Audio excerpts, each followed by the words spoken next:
Hello guys, Parineeta সিরিয়ালের নতুন update নিয়ে আপনাদের সামনে হাজির হয়েছি। পারুলের গলায় রায়ানের দেওয়া ভালোবাসার চিহ্ন দেখে ঈশানীর মাথায় আকাশ ভাঙল। সবার সামনে একই করলো রায়ান। হ্যাঁ বন্ধুরা, পরিণীতা ধারাবাহিকের এক চরম নাটকীয় এবং উত্তেজনা বিশেষ এপিসোড নিয়ে আমি আপনাদের সাথে কথা বলবো। আজকের এই গল্পটি একদিকে যেমন রোমান্টিক, অন্যদিকে তেমনি ষড়যন্ত্রকারীদের মুখে ঝামা ঘষে দেওয়ার মতো একটি পর্ব। পাহাড়ে সেই মধুময় রাত কাটানোর পর যখন রায়ান আর পারুল সবার সামনে এলো, তখন সেখানে এমন কিছু ঘটল যা থেকে ঈশানীর পায়ের তলার মাটি সরে গেল। আজকের ভিডিওতে আমি আপনাদের সেই টান টান মুহূর্তের প্রতিটি সংলাপ এবং বর্ণনা বিস্তারিত আপডেট জানাবো। তাই ভিডিওটি একদম না টেনে শেষ পর্যন্ত দেখুন। রিসোর্টের সেই রোমান্টিক রাত শেষ করে সকালের ব্রেকফাস্টের সময় হয়েছে। জানালার বাইরে পাহাড়ি কুয়াশা ভেদ করে হালকা রোদ ডাইনিং টেবিলে এসে পড়ছে। রিসোর্টের ডাইনিং হলটি তখন বেশ জোড়ানাকিনো। একদিকে জজ সাহেব কবরে কাগজ হাতে বসে আছেন, আর বাড়ির অন্য বড়রা কফির মগে চুমুক দিচ্ছেন। ঈশানী তার কুটিল মন নিয়ে কোনায় বসে উৎ পেতে আছে। ঈশানী ভেবেছিল গত রাতের ষড়যন্ত্রের পর হয়তো রায়ান আর পারুলের মধ্যে বড় কোনো ঝগড়া হয়েছে। সে মনে মনে হাসছিল এই ভেবে যে পারুল হয়তো আজ মুখ চুন করে অপরাধীর মতো মাথা নিচু করে নিচে নামবে। কিন্তু যখন রায়ান আর পারুল একসাথে সিঁড়ি দিয়ে নিচে নামলো, তখন পুরো হলের পরিবেশ মুহূর্তেই বদলে গেল। পারুল পরেছে একটি হালকা আকাশি রঙের লিলেন শাড়ি, চুলে আলতো করে কোপা করা, আর রায়ান পরেছে একটি সাদা ক্যাজুয়াল শার্ট। দুজনের মুখেই এক অনাবিল তৃপ্তির হাসি। তারা যখন ডাইনিং টেবিলের দিকে এগিয়ে আসছে, তখন সবার নজর গেল পারুলের দিকে। পারুলের গলার ঠিক ডান পাশে একটি স্পষ্ট লালচে দাগ, যা রায়ানের গত রাতের গভীর ভালোবাসার চিহ্ন। পারুল সেটা ঢাকার চেষ্টা করলেও তার চুলগুলো বারবার সরে যাচ্ছিল, আর সেই চিহ্নটাও উজ্জ্বল হয়ে আসছিল। ঈশানী সেটা দেখা মাত্রই তার শরীর রিরি করে উঠল।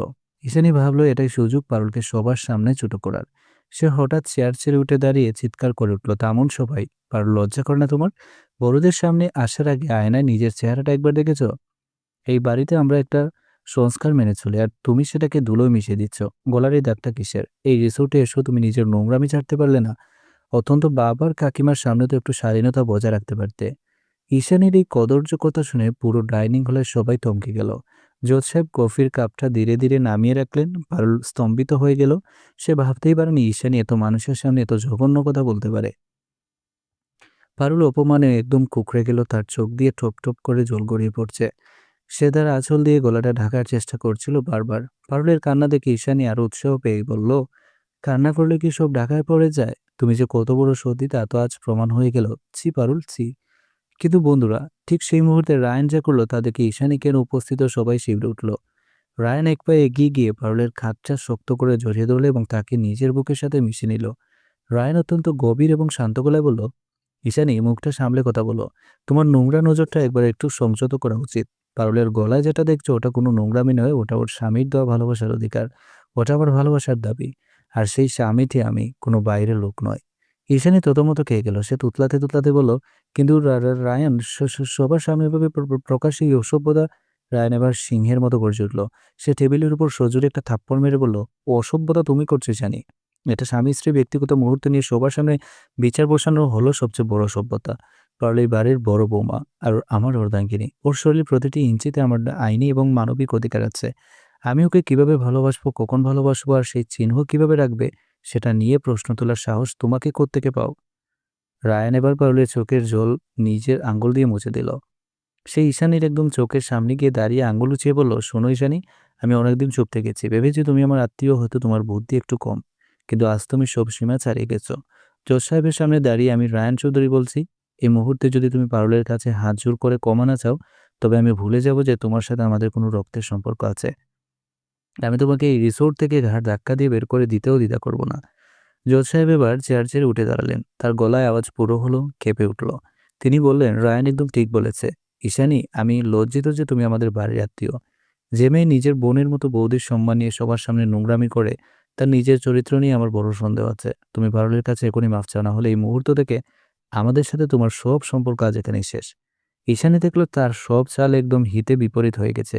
বাড়ির সবাই তার দিকে ঘৃণার চোখে তাকিয়ে আছে। ঈশানী মাথা নিচু করে পারুলের দিকে তাকিয়ে ফিসফিস করে বলল, সরি পারুল, ভুল হয়ে গেছে। কিন্তু রায়ান তাকে ছাড়ল না। সে বলল, জুড়ে বলো ঈশানী, যাতে হোটেলের সবাই কর্মচারী শুনতে পায় যে তুমি ভুল করেছো। আর মনে রেখো, আজকের পর পারুলের দিকে বাঁকা চোখে তাকালে তোমার সেই চোখ আমি চিরতরে বন্ধ করে দেব। আমার স্ত্রীর সামনে হাত দিলে আমি কোনো আইনি আদালত মানব না। ঈশানী অপমানে আর রাগে কাঁপতে কাঁপতে ডাইনিং হল থেকে দৌড়ে নিজের ঘরে চলে গেল। রায়ান সবার সামনে পারুলের হাতটা নিজের হাতের মুঠোয় শক্ত করে চেপে ধরল। সে সবার দিকে তাকিয়ে বলল, বাবা, কাকিমা, আমি আজ থেকে পারুলকে আর সব হারানোর সম্মান ফিরিয়ে দেওয়ার দায়িত্ব নিলাম।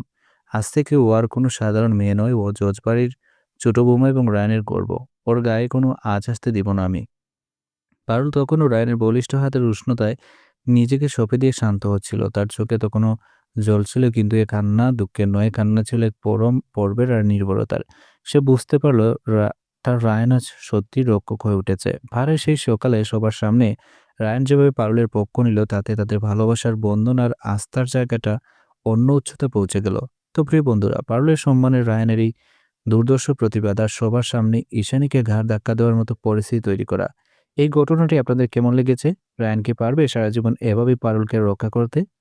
ঈশানী কি জেলের ভয় পেয়ে দমে যাবে, নাকি আরও ভয়ানক কোনো ফন্দি আঁটবে? আপনাদের মূল্যবান মতামত কমেন্ট বক্সে অবশ্যই জানাবেন। ভিডিওটি ভালো লাগলে একটি লাইক দিয়ে আমাদের উৎসাহিত করবেন এবং চ্যানেলটি সাবস্ক্রাইব করে সাথে থাকবেন। আজ এ পর্যন্তই, দেখা হবে পরবর্তী নতুন কোনো আপডেটে। ততক্ষণ পর্যন্ত সবাই ভালো থাকুন, সুস্থ থাকুন।